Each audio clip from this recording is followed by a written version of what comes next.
Welcome to Comfort Zone, a podcast all about pushing your hosts, well, outside of their comfort zone.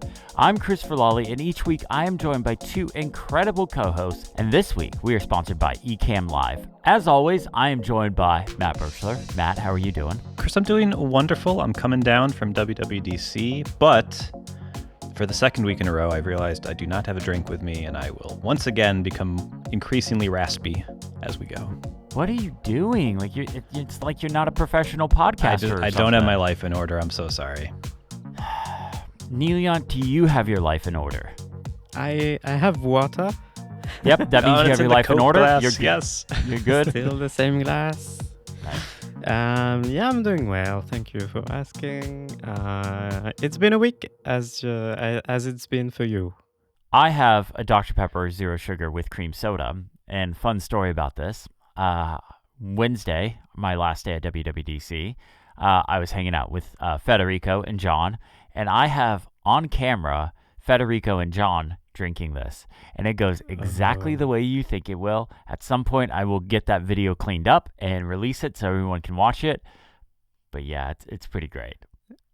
Okay. You won't spoil it, I guess. You won't tell us what happened. No, you'll want to watch the video. It's pretty great. Okay. It's pretty, and it's not very long. So, I'm back from WWDC. We're back to normal recording, back to normal audio quality. I do apologize for the audio quality of the last episode. It was a whole thing to use the Apple Podcast Studio and have people call it. It was a thing. I apologize, but we're back to normal. And because of that, we got some tiny topics. Niléane, I believe you're first in the tiny topic section. Yes, my tiny topic is weather related. It's a weather report.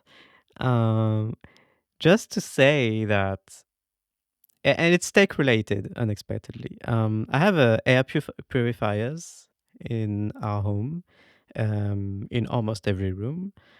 And these air purifiers are very important for me because otherwise I die of allergies during the day, at night, spring, summer, fall, and even winter if I'm lucky. So these days, the air purifiers, especially the one in this room, they have revealed something very worrying to me, which is that, so they are air purifiers that trigger them on their own, so they have air quality sensors, and they will go to the max as soon as they detect that the air is not right. Like it will adjust it by itself and come down to a low hum noise, low hum level when the air is clear enough. And these days, if I open the window just to get some fresh air in, the air purifier will go up to the red level. The LEDs will go up to red, and it will be at max level and permanently, like until I close my window and wait an hour or two, it will stay on. And I didn't know why at first. Then I looked up the news, and there is some fire smoke outside. Like, it's very foggy these days, and I thought that was just like low altitude clouds or whatever. I live in the Alps. That happens sometimes, fog. But it is actually weird to have fog, even though it's a billion degrees at the same time. So I should have guessed. And you might have seen my post about this, but guess where this smoke comes from? Can you guess where this smoke comes from? It was already spoiled for me. I saw your posts, and You know what? They're horrible neighbors. Is it Canada? It is Canada. Okay. I was going to say, I'm dealing with the exact same thing here in the Chicago area. I hope every Canadian writes you an apology note because, This is crazy, guys. Like, I've never seen this happen. This is the first time it's happened. And yeah, like the air quality is really bad. Yeah. There's a funny thing in Grenoble, France, where I live, the city where I live. So the city is surrounded by like mountains and hills. at my window, there's like one peak that's a bit in the middle of the city. And so it's visible from almost everywhere in the city. And on that peak, they have a pylon, I guess, a big, like a tower, I guess. And that tower lights up at night. It lights up green, orange, or red. And that tower is meant to tell the inhabitants what the air quality is going to be like tomorrow. Huh. It's really neat. So at night, I just look at on my window and I see the color of the tower. It's been there for years, but these days, this tower is purple, which is the max level, and I've never seen that level before. Look, I like a good purple, but not in that case. That's not a good No. purple. Oof. So there you go. That's just it. Just to tell you that my air purifier told me not to open the windows anymore, and I won't until this clears. Man. Nice. Okay. Hopefully it clears up for you soon. Yeah, thank you, Canada. Yes, thank you, Canada. Thank you, Canada. For another tiny topic, Matt, you said recently, well, actually, you brought to the show a Surface Pro. And you're like, I bought this thing because the iPad can't do what I want it to do or what I need it to do. So, what is the status of your Surface Pro after iPadOS 26 announcement? Yeah, so I bought the Surface 30 days before WWDC, and there's a 60-day return window when you buy these things from Microsoft. And so the timing was perfect. I could buy it, get used to it, and then see what Apple had up their sleeves with iPadOS this year. And I have not started a return. Ah. Why? Oh, shock. And it's simply because, and I think we'll talk about this more in this episode, but they made the iPad better in a lot of ways, just not the ways that if you go back and listen to that episode where I talked about the Surface and what I was doing with it and why I got it, none of those issues are fixed for me personally. So I know that's not the case for everybody, but yeah, I still can't do the things that I want to do with it necessarily, even though there's quite a few more things that it can do now. So the Surface lives on for another, I don't know how long. We'll see until Apple releases the thing that I won't even say out loud because everyone knows what I want. Just say it. It's a touch-based Mac that is a convertible device that looks more like an iPad. I don't want them to just slap a touchscreen on a clamshell. I want this. I want this. A convertible device that runs Mac OS. I kind of don't think you're going to get that now. I think this was the year, if they were going to do it, that would be the year to do it. And after seeing demos, playing around with iPadOS 26 windowing and how similar it is to Mac OS, this very much seems to me that they are, nope, we're not giving you a Mac OS mode, but we will make the iPad more Mac-like, which I'm for. I'm all for. I jumped on just put Mac OS on the iPad bandwagon after I literally just had no energy left in me to believe that iPadOS could become more professional, more robust. But yeah. Sorry, Matt. I think I'll be right in the long run. You can't bring me down. I don't know about this one. We'll see. It's so much work for them to turn the iPad into a literal Mac. Anyway, I'm done. Well, let's just get into the first topic, because I basically, so last episode we had Federico on, and each one of us brought one thing that was announced at the keynote, and we kind of dove deep into it. I want to take a minute to kind of cover the rest of the stuff in iPadOS 26, and I just want to say right off the bat, I'm loving it so far. It's developer beta 1. It's extremely buggy. It's extremely slow, and the battery life is horrible. It's the worst beta of all the ones I've used. Yeah, so Federico and I both loaded it up on our iPads at WWDC, and like I had an external battery, and like I topped my iPad up, and then he needed it, and like we drained. It's like over 20,000 milliamp hour battery, and we drained that sucker fast. Like, I don't even think either one of us got our iPads to 100%. So yeah, it's a little rough, and if you rely on your iPad, I wouldn't put it on there. That's all. I don't like being the person that tells people, "Oh, don't put on developer betas, like they're not meant for your main machines." I don't like being that person because I do it, and that's hypocritical. But I will just give the warning of this one in particular is very rough. So last week you banned us from installing the betas, and now you're banning everyone. Wow. No, I am Wow. giving a okay. I banned you two from doing it on your production machines because we need stable machines for this. Which Matt just raised his eyebrow. He's totally calling in from macOS. I'm calling Tahoe. in from Tahoe. I swear, if there's anything wrong with this recording, you're editing this episode. Do you want a twist, Chris? You're calling in from Tahoe as well. No, I'm not. Oh, okay. Okay. I actually figured you. I thought you would. I'm actually kind of Nah. surprised you haven't done that, but okay. But yeah, so I kind of wanted to go over a few other things in iPadOS 26 that I am just loving. I think we touched on the pointy mouse cursor, which is pretty great, especially for more precision stuff. Like I opened up Photoshop and I was like, oh my gosh, this is so much nicer now. The menu bar is fantastic.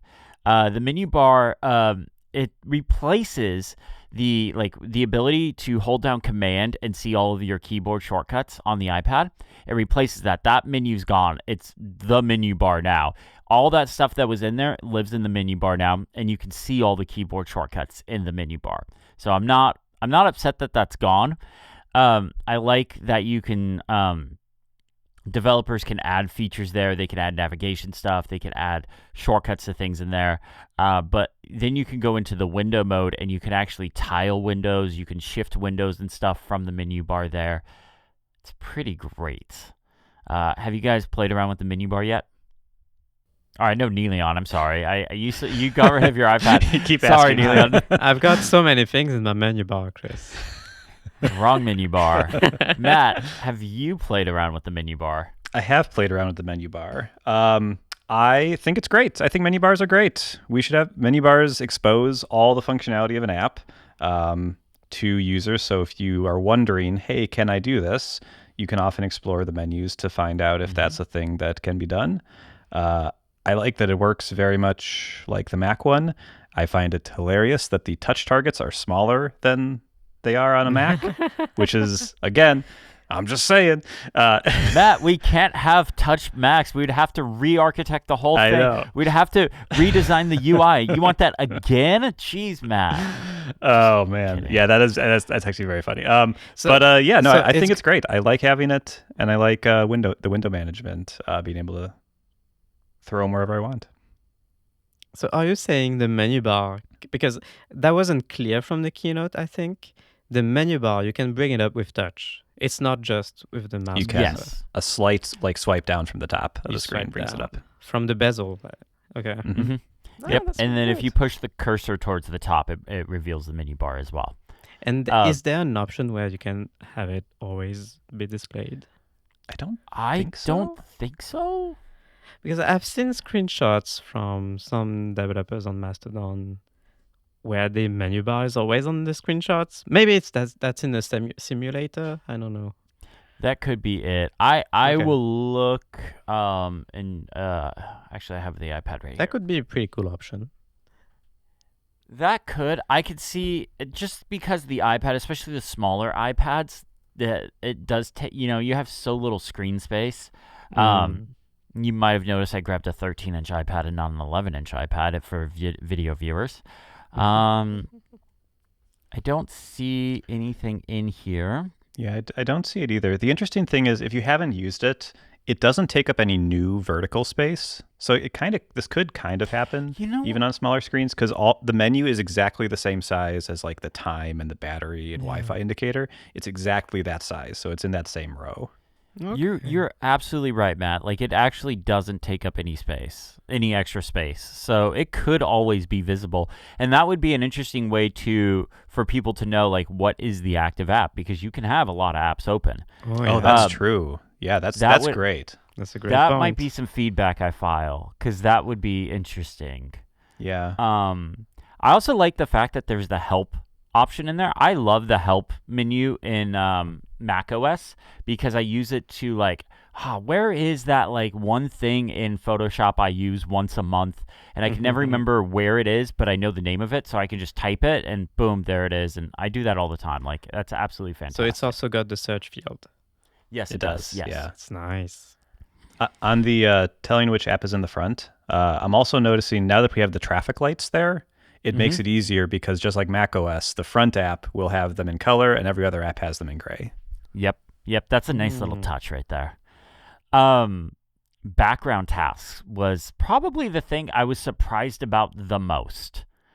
I don't know why this was the thing that surprised me the most, but basically now, if you're doing large file transfers, like I did this to my NAS yesterday, or if you're doing large file downloads from Safari, it moves to the background. You kind of get this live activity, and you can move to other apps, and the live activity will disappear, and you can tap. There's like a little, like, blue indicator next to the like the Wi-Fi and cellular and all that stuff, and you can tap on that, and it'll bring back that live activity. But all that stuff, you don't have to leave files open in the foreground. You don't have to leave Safari in the foreground.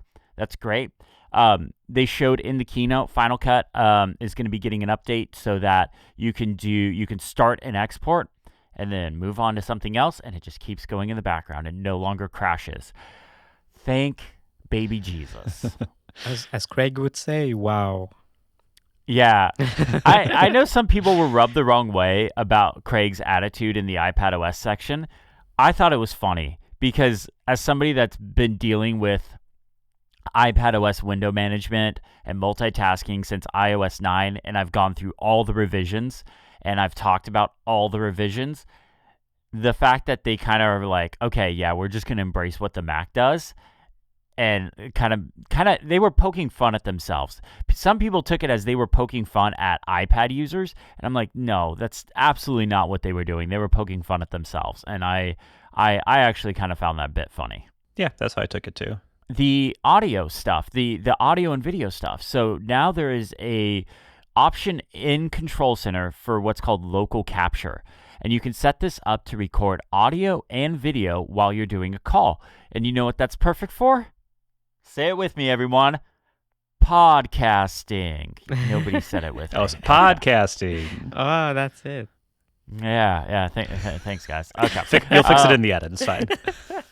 I don't even think Niléane said it. That's okay. All right, whatever. We will be having a discussion later on about how we record Comfort Zone going forward after the beta gets a little more stable. No. There's going to be a team meeting. I'm sure it's going to change much for me. Honestly, I hope Riverside just updates their app, because basically this can work with third-party apps. So Zoom, WebEx, Riverside all have the option to update and support this feature so that we can record the call. I can have a local option. It would be fantastic. But the Riverside iPad app is notoriously bad. In fact, they claim, so if you use the Riverside iPad app, I'm going to go on a quick tangent here. Hopefully somebody is listening that can fix this.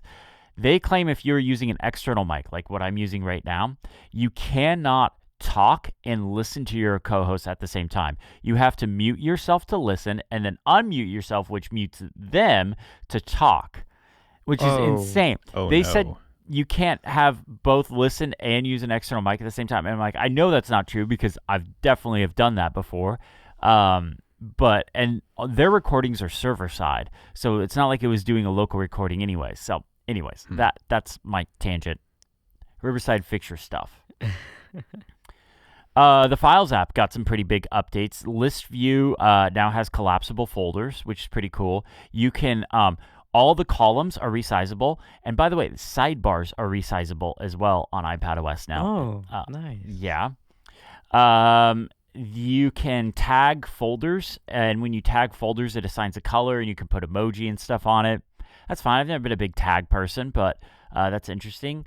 But the really cool thing is now there is an open with option. So if you right click on an app or long press on an app, you can go to open with and pick a different app to open it with. And you can also go into Get Info and set a default app as well. So this is going to be huge for media apps, like media playing apps. Like I'm actually kind of surprised they didn't bring QuickTime to the iPad, because preview is no longer like the default way of opening. Well, Quick Look. I'm sorry, Quick Look, not preview.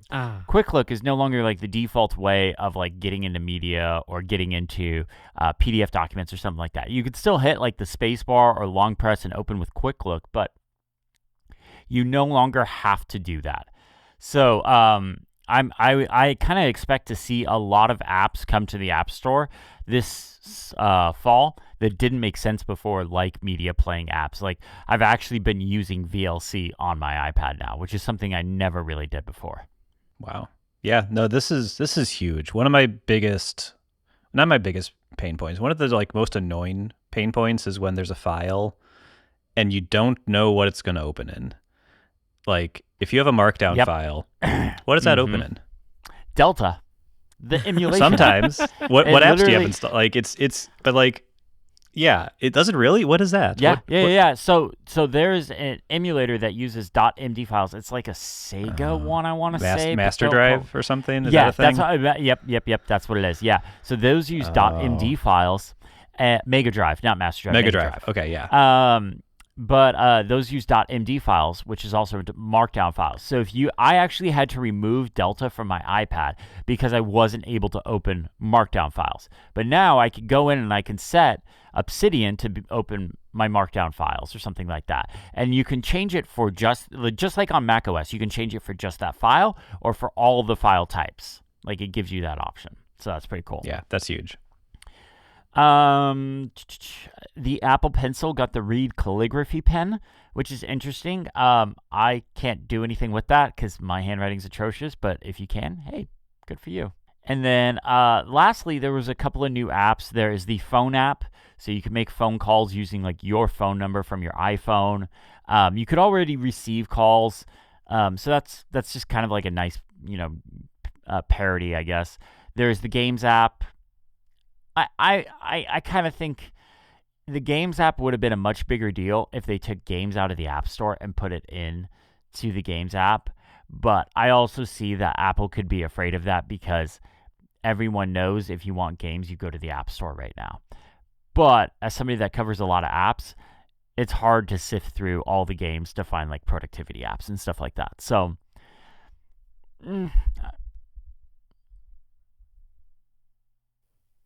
yeah. Oh, yeah.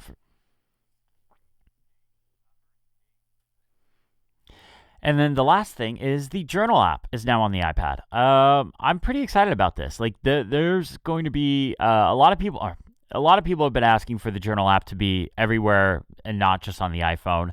And the Journal app on the iPad has Pencil Kit support, so you get all those tools, including the new Read calligraphy pen.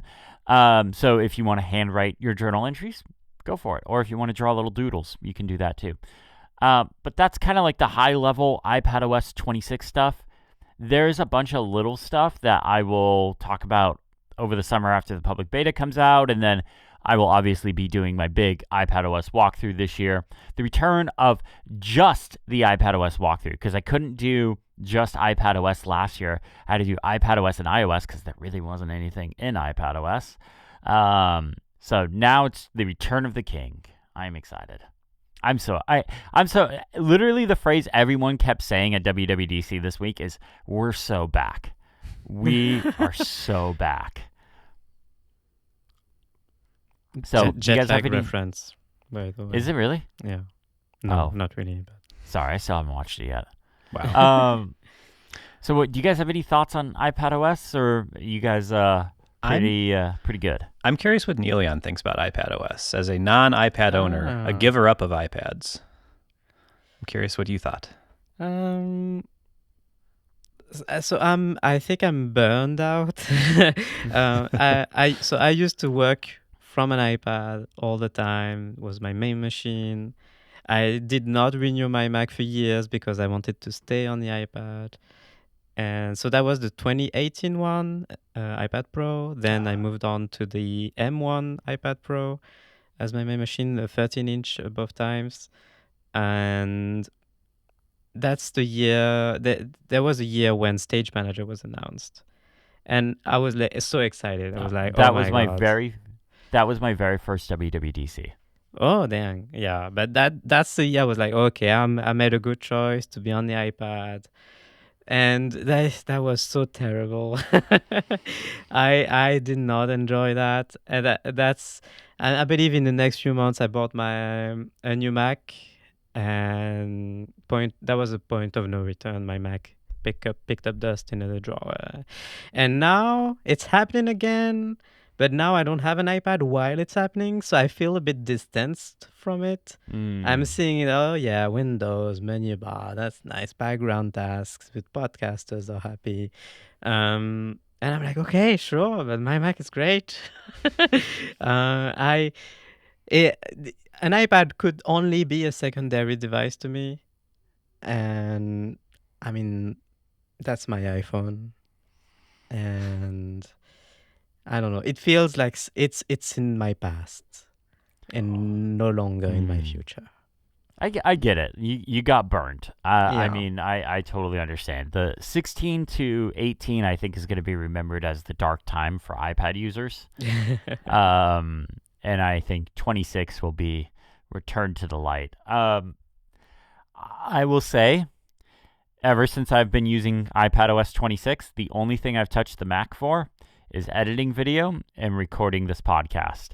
I'm not going to try editing video in Final Cut for the iPad during the beta period, or at least during the early beta periods.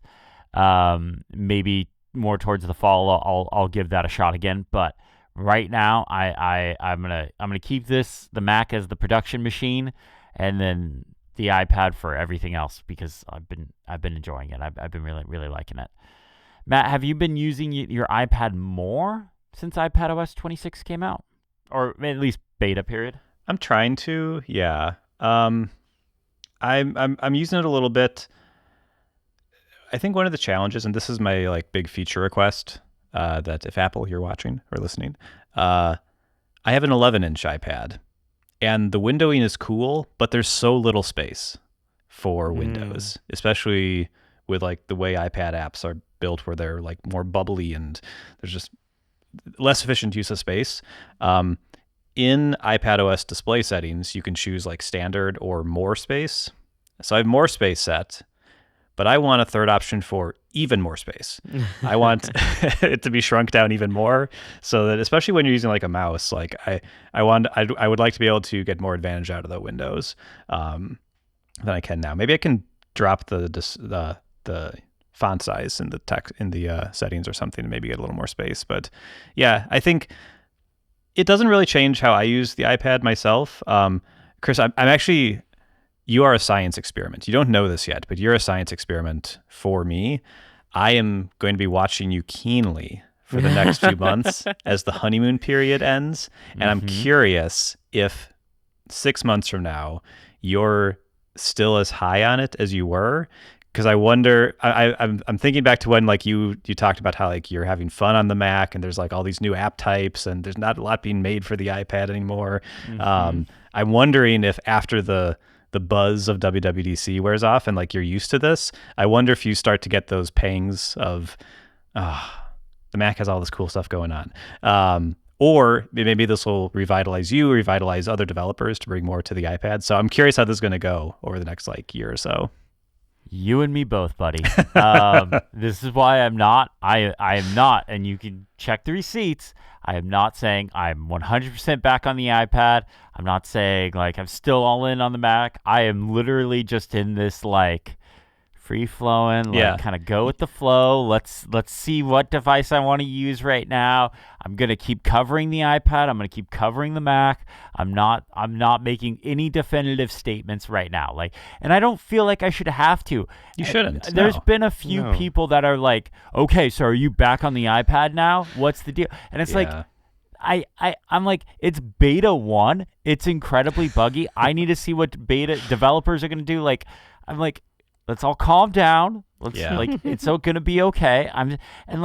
I had a few people after I made that video about changing my relationship with the iPad telling me I like betrayed them because I'm using the Mac now. And I'm like, I didn't betray anyone. I just got to the point where like literally nothing was happening on the iPad. There was no new apps. There was no new nothing. I needed to do something different because I felt stuck. I felt like I was talking about the same thing over and over again because for the last 3 years of iPadOS, there hasn't really been any big changes. And the big change that did come, Stage Manager, was not good. So it feels good to be excited about the iPad again. Like, I'm genuinely excited. I just put out a video at the time of recording this, but by the time you're listening to this, it'll be about a week old. But I just put out a video about iPadOS 26, and literally I end it with, I have not been this excited about the iPad in a very long time. Probably going back to like the M1 iPad Pro or iPadOS 15, maybe even 13, something like that.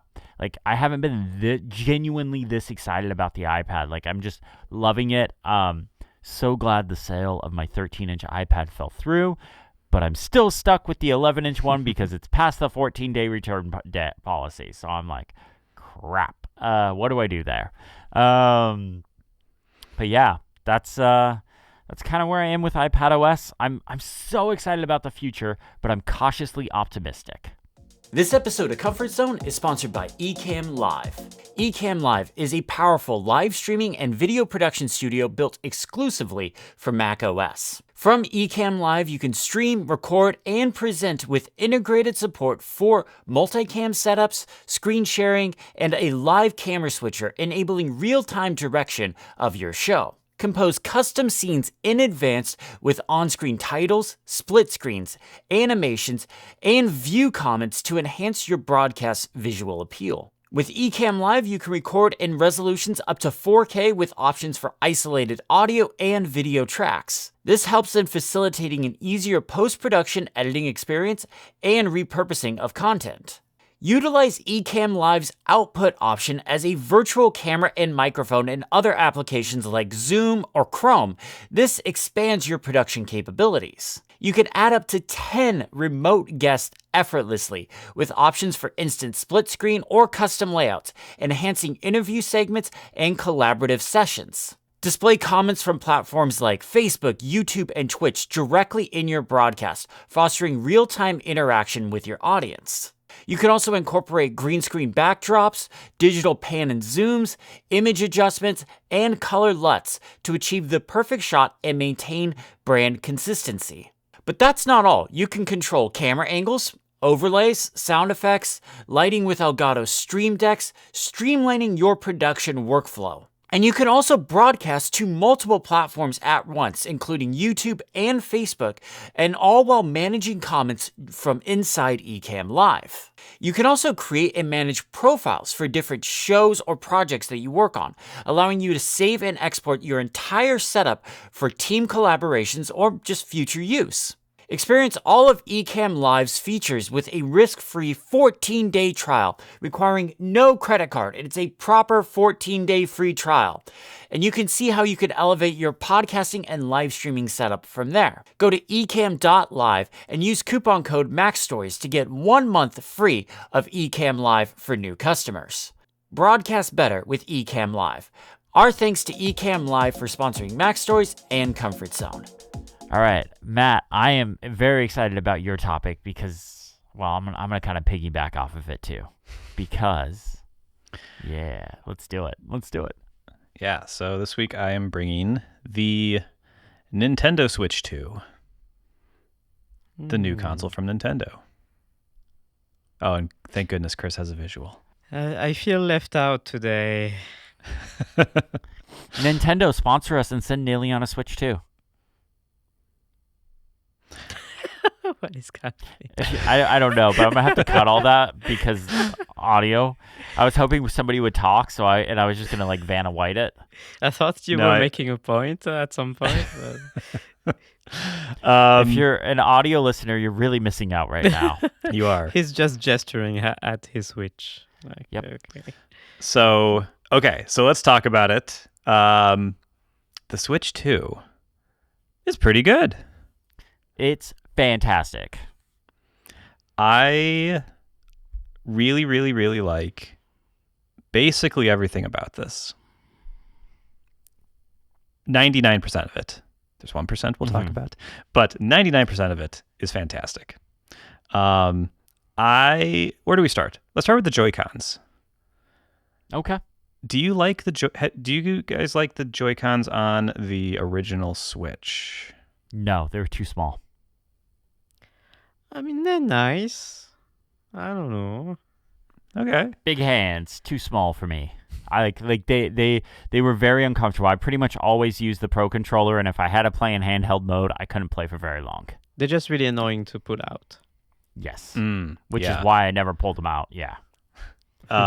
Okay. So yeah, I same as you, Chris. They're so small, and the joysticks are so tiny for any game that needed precision. Like, I found them tough to use. These new Joy-Cons, they're bigger, but they're better in every way. Like, every bit about these is better, unless you wanted the same size as before. If the bigger size is no good, they made the R and L buttons on kind of like the inside significantly bigger. That's really good. The magnetic, I think Chris is trying to show it here, but like the magnetic release. Can we have some ASMR with the Yes, absolutely. magnet? Oh yeah, please. Yeah, okay. I don't pretty know if good. Mike picked that up. It's very satisfying. They lock in more solidly than on the Switch 1. On the Switch 1, they were always a little loose in there. There's a little bit of looseness, but it's much less than there was previously. It doesn't feel like they're gonna snap. Yeah, and they're in there rock solid. Like, the magnets do a fantastic job. I've tried to like pull them out without using the little release thing. I'm sure I could if I really, really tried, but like, they're in there. They're locked in. The joystick is bigger. The buttons are a different type of clicky, which is really good. So they're just wins overall. The only downside of them, I guess, is that they don't come in fun colors. Yeah, I was very surprised because that was a big deal with the original Switch. There is the gray one or the black one or whatever that you could have got, but everyone got the red and blue one. Like, everyone got the red and blue one. You had to. Yeah. I love black, and I got the red and blue one. I have a ton of Joy-Cons. None of them are red and blue. Really? Interesting. Yeah, my Switch is the Switch OLED. So it's got the white ones. Yep. And then we bought 2 sets of the purple and yellow ones. Yeah, I have the purple and orange ones, or yellow, or whatever it was, but the purple one has major drift issues, so I have one white one on my original Switch and one orange one or yellow one or whatever color that is on the other side. So I have mismatched Joy-Cons on my original one. But surely they will release. I'm sure they will. Oh, but yeah. They're very expensive this time. I think they're $95. Ouch. Okay. Which is a lot. I got this one yesterday. It showed up yesterday because I finally got my invitation from Nintendo to give them money to buy one. I had the worst luck with the pre-orders, and then the day that it was in stores, I didn't bother to go get in lines or anything to like line up and do anything. I was like, I'm not going to do that. And then it turns out like every place had plenty of stock, but I had like these big meetings and stuff that I just like that day was insanely busy for me. So I was like, well, can't do that. But then Nintendo finally gave me the invitation to do this, so I did it. And I went to order another controller, and I was like, whoa, that is a lot of money. But Pro controller on the way. Yeah. I do have the Pro controller. It is really nice. That's what everyone says. It is. Okay, so it is also more expensive than the previous Pro controller. Of course. It is, I would say it is closer to the Pro controllers that Sony and Microsoft make than the previous Pro Controller. The previous Pro Controller just felt like a normal controller, Mm-hmm. in my opinion. But this one has like the back triggers that you can customize to be whatever you want. It's not modular like the Sony one, but it's also less than half the price of the Sony one, so that's something. It feels really good. It's really light, which is great. The Sony and Microsoft ones are heavier versions than their regular controllers. This is a pretty darn light controller. And the joysticks are the smoothest joysticks I've ever used. Now, let me ask you a question. The buttons, when you click them, does it make that hollow sound that like the Xbox controller makes? I don't think so. I don't like the Okay. Xbox controller buttons. They're very... I don't either. That's why I there's use the something weird about Xbox. them. Yeah, I use the Xbox Elite controller because the standard Xbox controller, when you hit the A, B, X, Y buttons, they have like this hollow sound that it's like nails on a chalkboard to me. Let's talk about a game now. There's more hardware to talk about, but let's talk about a game. Yeah, it's a video game And console after all. I think it's one that we all are interested in, and it's Mario Kart. It's also basically the only launch game. Mario Kart World. That is a little weird about that. Before we get into the Mario Kart World, it is a little weird that supposedly the Switch 2 was delayed, and the only launch game from Nintendo is Mario Kart World. Like, there's no 3D Mario game, there's no 3D Zelda game, there's none of that. It's just Mario Kart. Now, I love Mario Kart, but Mario Kart doesn't have exactly the most depth to it. I mean, this one has more depth than any others, but Yeah, I think it's the perfect launch title, honestly. Like, okay. It's a game like Mario Kart 8 Deluxe was a Switch launch title, and it was like the installed base for that is like the Switch has this many sales, the Mario Kart is like this, like everybody gets Mario Kart. It's like over 60 million copies It's sold, huge. and like which is almost the amount that the Switch sold. So like it's nuts. It's crazy. So I think it's a good like broad like crowd pleaser. It's lovely. It's so fun. I don't love the Grand Prix mode, but the tracks themselves are fantastic. And why don't you love the Grand Prix mode? Because that's pretty standard Mario Kart. That's a It normal is- mode, right? So they changed Grand Prix mode. So typically in Grand Prix and Mario Karts, you would do 4 tracks in a row and do like 3 laps or however many laps that track did. Baby Kart, 7 laps, love it. And you would just do those in order. In this one, the first track you'll do 3 laps, and then the second race is driving through the open world to the next track, and then you do 1 lap of that track, and you do that 2 more times. And I do not enjoy the open world particularly. It's just wide open and it's mostly straight, and it just doesn't do as much for me for the track. So I was kind of actually a little down on the game. I was like, I mean, it's fun, but it's no Mario Kart 8, which I think is kind of unbelievably good. But then I started doing just the tracks themselves, like in just single races. And these tracks are wonderful. They are so well made. They're so fun. A lot of them are, as they always are, remakes of old tracks from like the DS games and even the N64 games. Yeah. But like I didn't even recognize them until after I was told like, oh, these are the same. But I think the tracks are wonderful. The characters are incredible. There's tons of unlocks. If you like stickers, this game has got stickers. Oh my gosh, there's so many things to unlock, and a lot of them are stickers. Yes, yeah. You'll get out of a race and they'll be like, you just earned 17 stickers for driving 130 kilometers, 140 kilometers, 150 kilometers. And they're all these like stickers of Nintendo things. So I'm curious, Matt, have you tried the Knockout Tour yet? Yes. That one is pretty fun. I've played it online. It is chaotic online. Ooh, okay. I have not played anything online yet. I will. I was just kind of getting my feet wet and kind of figuring everything out, because this Mario Kart has a new mechanic where you can do like these like grinding and wall ride things. And Yes. I'm still trying to figure all that out, because I know everyone online has already figured it out, and I will get dusted if you don't know how to do that. So yeah, but anyways, Knockout Tour, probably my favorite mode. Yeah. My new favorite Mario Kart mode. Yeah, it's fun. It's chaotic. Like you'll go in one corner, you'll go from 1st to 15th. And then it's actually very bad, because if the next checkpoint is knocking out the 12th and later, then you're screwed. So it's fun. Niléane's gone. Niléane, what's going on? I think we lost Niléane. Okay.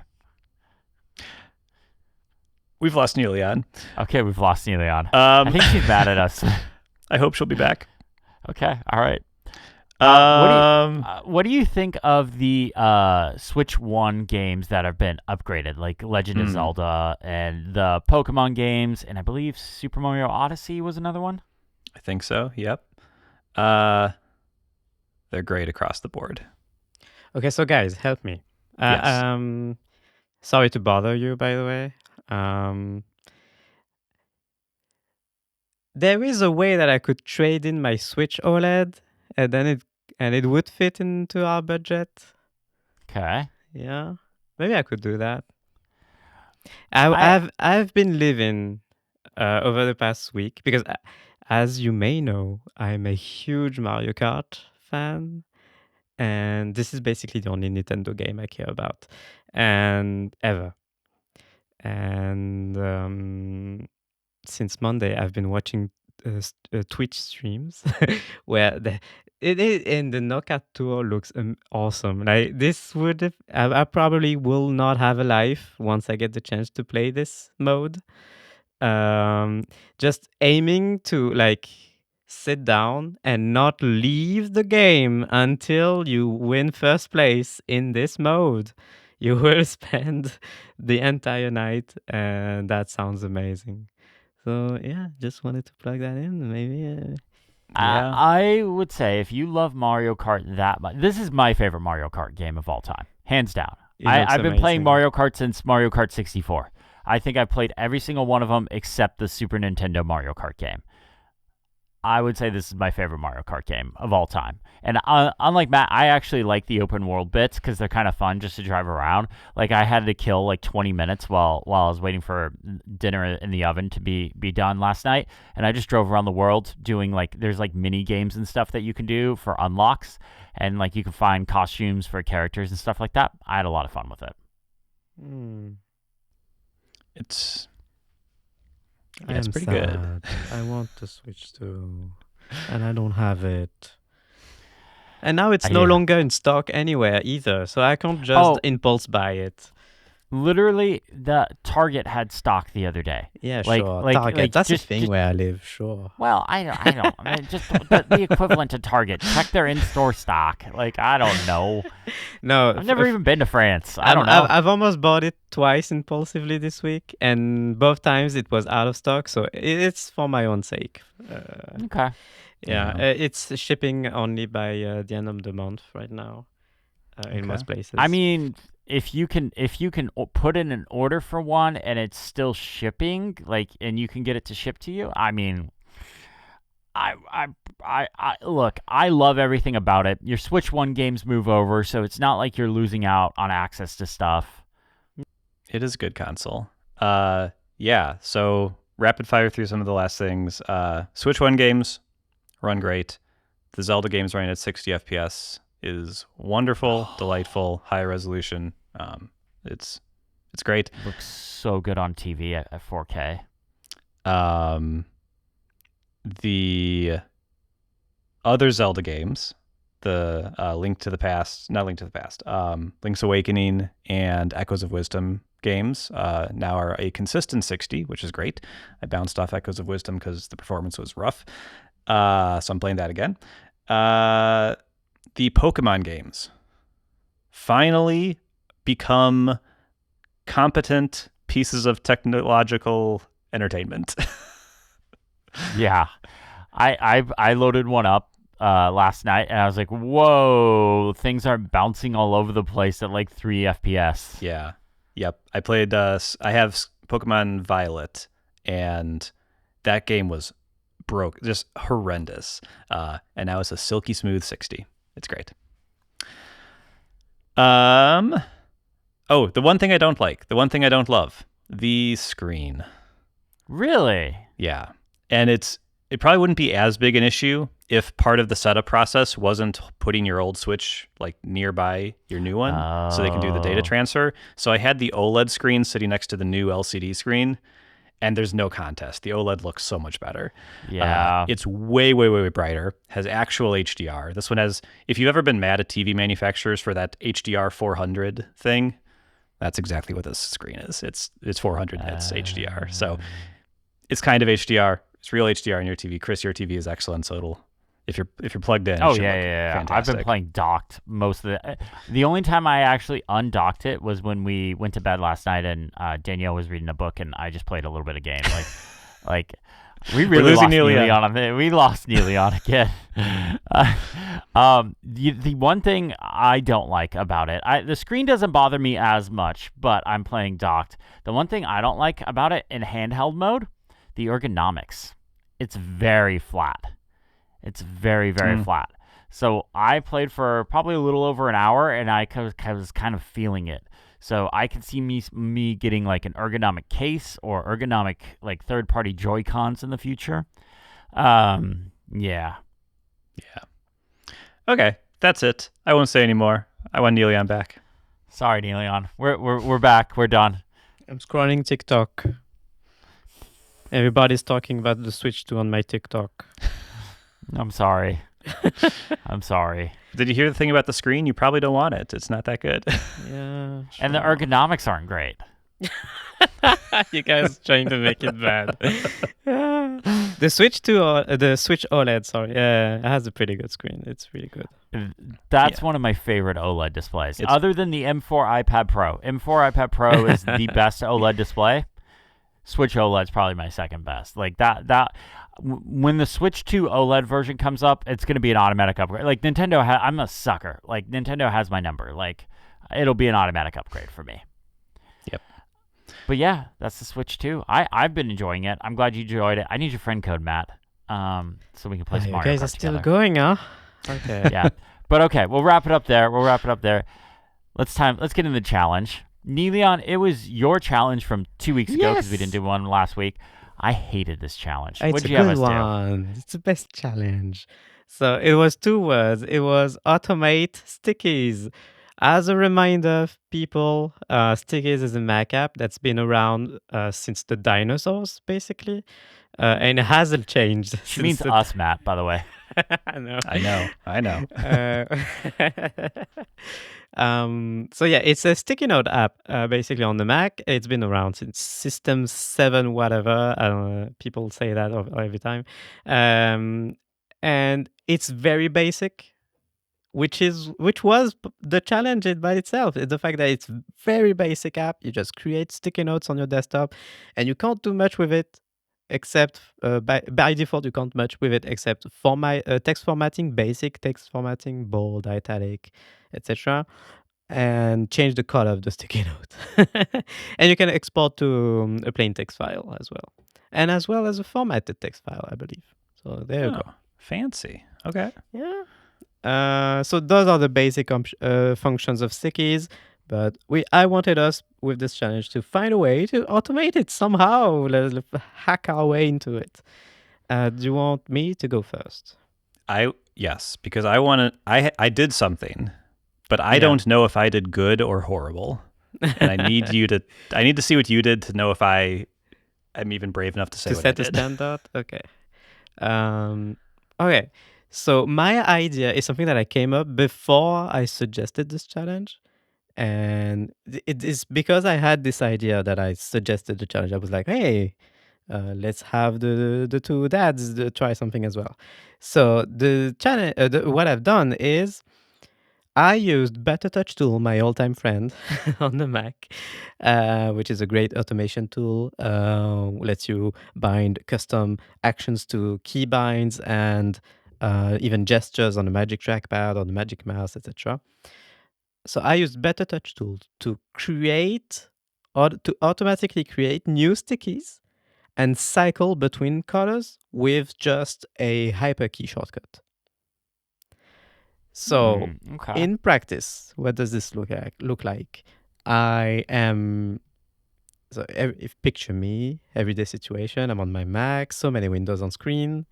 Uh, yeah. I'm Niléane. Okay, I Yeah. like Mario I'm Kart. Okay, I'm okay. flowing, I'm picturing. not I'm picturing. not having a task manager. That's all. Yeah, you're in my Well, head, you have Stickies, which you use as a task manager, but that's okay. and I need to write something down because I'm on a call at the same time. Somebody just told me something that I need to write down. So I either grab my pen and write it on my Sidekick notepad right in front of me, but I tend to just keep the very important stuff on the Sidekick notepad. So that's not something I want to do always. So now what I can do is I press hyperkey S on my keyboard, and it immediately spawns a new sticky note on my screen, and it has randomly selected the color for that sticky note, so that my sticky notes are always various different colors. I don't have to pick the colors manually, and that's it. Like I just hyperkey S, and if I press a hyperkey S multiple times in a row, it creates a bunch of sticky notes columns on my screen, because by default macOS spawns new sticky notes right below each other. So if you do it in a bunch of times in a row, you can spawn 3 sticky notes right below each other, and they all have 3 different colors. That can be useful. So if I need to write a bunch of things down that are related to each other, so they're already set in the column on screen, I can just do that. Press 3 times hyperkey S and write what I need to write down in those sticky notes. And that's it. Very simple. Better Touch tool. The action itself is just 2 things in Better Touch tool. One is launch stickies in case it's not already running. The second one is have Better Touch tool trigger Command N to create a new sticky. And then the third one is to pick, I believe, in the menu bar. You can have Better Touch tool pick a menu bar item to trigger a color, because that's in the menu bar for stickies. Okay. And with Better Touch tool, you can have it cycle, so that if you press the same trigger, the keyboard shortcut, if you press it the same keyboard shortcut multiple times in a row, it will cycle between actions. So I have it cycle between different colors. So that's it. Okay. Okay. Yeah, I did not That's do pretty cool. good. Matt, what did you do? So, okay. So I went on. I have three things. I have what I wanted to do but couldn't, what I actually did, and what I would have done if I had more time. So, what I wanted to do, and I think I've talked about this before, is what I want Stickies to do is I want to be able to stick them to Windows on my Mac. Yes. So that they could move around, and like I could note something in my browser, and then it would just be attached to the browser. Oh, that would be so good. Yes. So I was working with like Keyboard Maestro, which is my Better Touch tool, and I was trying to find a way to like get it to like, it would be very non-performant, but like every time the window moves, could it somehow track the location and keep the sticky pinned to it? I could not figure out how to do this. I don't think it's possible. I could probably do it by making a native app, but I couldn't figure out how to do it. So that was out the window, but I think that would be cool. What I actually did do, thank God macOS Tahoe came out and I installed the beta, because now there are automations right in shortcuts. Now the problem is there are stickies, because they were released in macOS 7 and have not been updated since, presumably. Not even the UI.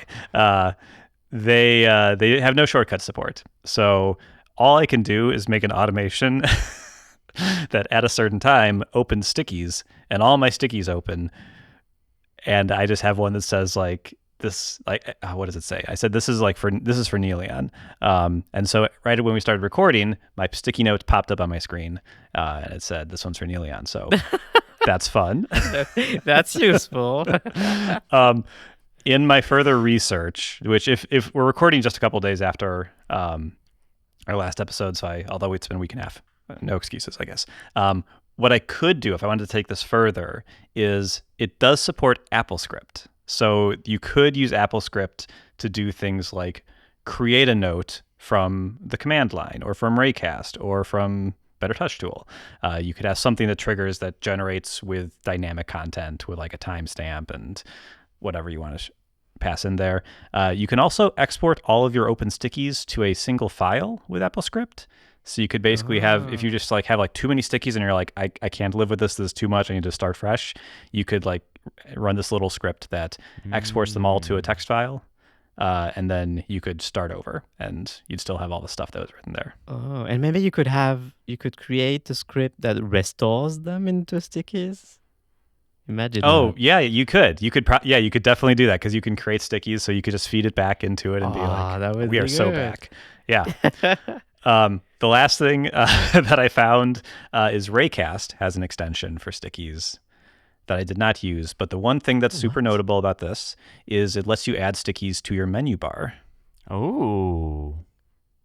Raycast is an extension for stickies? It does. What? Oh, it does. It does. What? Oh, that's incredible. So What does it I do? said a lot, but what my actual submission is, which we don't do democracy anymore, but if we were doing democracy, my submission is at 10 a.m. every Friday, my Stickies app opens. Nice. Which is not so good, but I did some, but in theory, I could have done really great. Yeah. So this was a really busy week for me. Probably should have tackled this last week before WWDC. So I completed this, what is it, 9 a.m. right now? So I completed it 3 hours ago. So I didn't exactly have a lot of time to do what I want. It's funny, I was sitting around with John and Federico and Jason Snell and Dan Morin. And topic Comfort Zone came up, and I was like, yeah, the challenge this next week was Niléane's. It's automate stickies. And they all go, how are you going to do that? And Federico goes, oh, Apple script, I guess. But I was like, yeah, I don't have time for that. I mean, I could have had like ChatGPT or Claude or something, like shoot something out, but I legit did not have time for that. So I looked at the 3 core automation utilities that I use. Shortcuts, Automator, and Keyboard Maestro. Shortcuts didn't have any sticky actions, and I don't have Tahoe installed, so I couldn't use automations. Automator doesn't have anything for stickies, so Keyboard Maestro.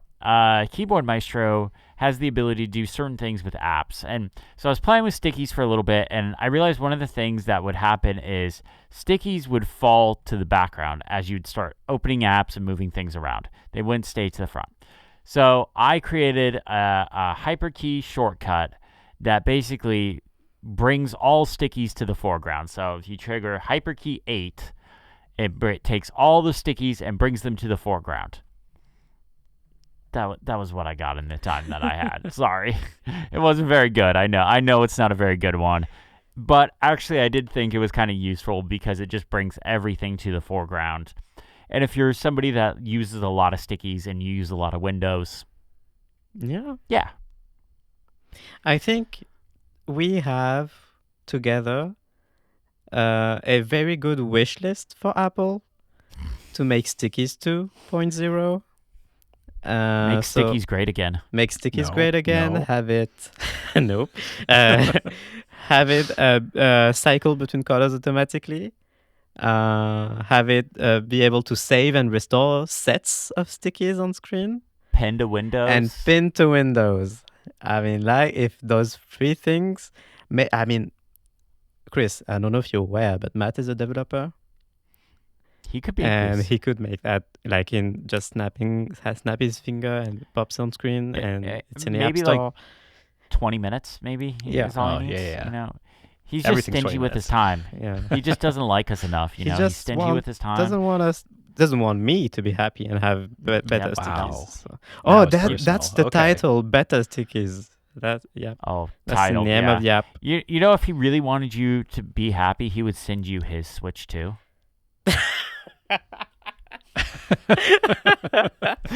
Yeah, but he hates me, so Wow. yeah. Anyway, thank you for taking part in the challenge. I win, so that's good. I expected Sure. that. Sure. Yours is the more complicated shortcut. I think ours has like 2 actions or something like that. So yeah. Mine My is other one idea, by action. the way, was to do something with the export and have it maybe sync to Apple Notes with the export, something like that. But I wanted to Oh, do yeah, something yeah. with like dictation where like I would hit like a keyboard shortcut and I would just be able to dictate something and it would go right into a sticky. Like that was oh, my original idea, but I was like I just like it was too many parts and I was like I don't yeah. have time for this. So, yeah, The point is, sorry. there are many ways. Maybe people can achieve something listening to this if you're trying the challenge. Yeah. All right, well, that was this week's challenge. Matt, it's your turn to issue a challenge for us next week. What do you got for us? Okay, so make sure it's the right thing on the clipboard. I'm pasting it into the doc now. I would like us to replace one of your most treasured apps with an Apple app. This is kind of full circle because our podcast is now a year old, and the very first challenge you ever had us do, Matt, was use reminders. And I was so mad. Oh, at is you that for the first week. one? That was the Yeah. very first one. Oh, wow. Yeah, that might have been the test episode one, or no, we didn't have a challenge for the test episode. I think you issued it in the test episode, and we did it for the first episode. But Yeah. Okay. Well, so it's kind of full circle. it's a similar one, but it's largely because Apple has new betas out, and so there's an opportunity to, maybe you try Spotlight, maybe you instead of Raycast, maybe you try Safari instead of. So you want me to Well, install the beta as well? Is what it is. Ideally on your production Mac, yes. Yes. Okay. Obviously. So yes, whichever one you want. All right, okay. I have an idea, by the way. I do have an idea as well. I'm Ooh, going perfect. full WhatsApp. Just kidding. Apple Not WhatsApp. happening. Never again. All right. Well, that just about does it for the end of this episode. But as always, I have an end of the show question for you guys. I want to know, what was the last iPhone game you guys played? What was the last game on your iPhone you played? I can tell you right now, it's Balatro for me, but I had to delete it. I have no games on my iPhone right now. It's going into busy summer season. Can't afford distractions. So no games on my iPhone, but Balatro was the last one I played. It's still so good. So good. I think iOS got rid of the games section in the app library. Where is Really? it? I don't know why I'm looking at Where my are phone. my I don't have games? games installed. No, it always moves around. You never quite know where it's going to Oh, be. there's a arcade folder. Okay. Oh, yeah, that is correct. The last game I've played is Mini Metro. A good one. Yep. The last game I played is Hold Down. Hold down. I haven't heard that one. Oh, is that the thumb on the icon? The thumb with the face? The thumb with the face. I've tapped it so many times I've Does never. it not look like a thumb with a face?